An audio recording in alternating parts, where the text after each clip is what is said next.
Hi, I'm Win, cycling instructor, and this parent booked a lesson with me for 90 minutes to teach their son to ride a bike.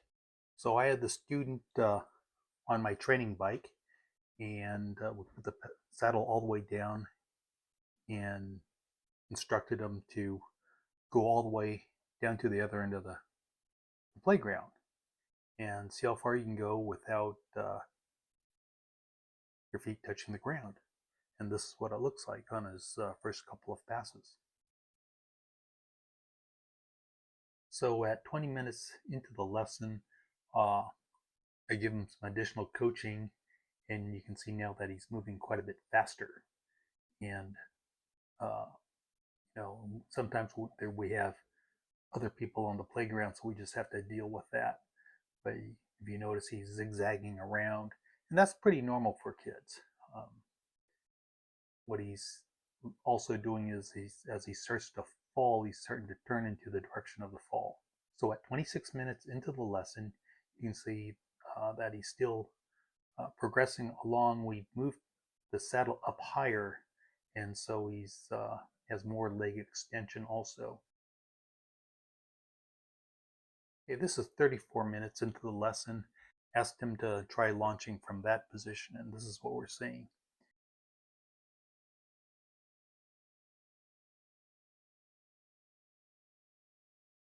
This is at about 31 minutes into the lesson. We graduated him to one pedal and asked him to go as far as he can without touching the ground. At 45 minutes into the lesson, we switched pedals, took the right pedal off, put the left pedal on, and asked him to give this a try again. At 59 minutes into the lesson, the student was able to ride on two wheels and pedal the bike. We put both pedals on, asked him to get to the other side of the playground, and he did. This playground is at a slight incline, so once he got to the end of the playground, wasn't able to get started on the way back.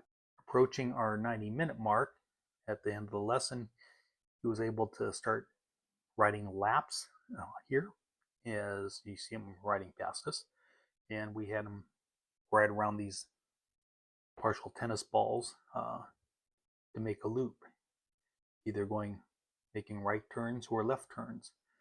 And in a few weeks after practicing, then he'll come back and we'll work on some bicycle handling skills, and then take him onto the road and work on some residential streets that he can ride on.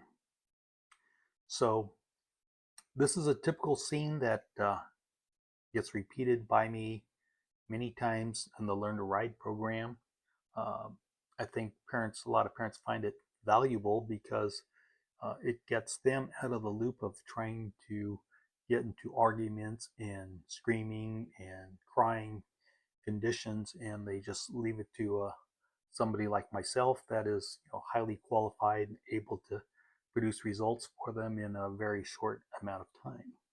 So I hope you enjoyed this video, and keep on cycling.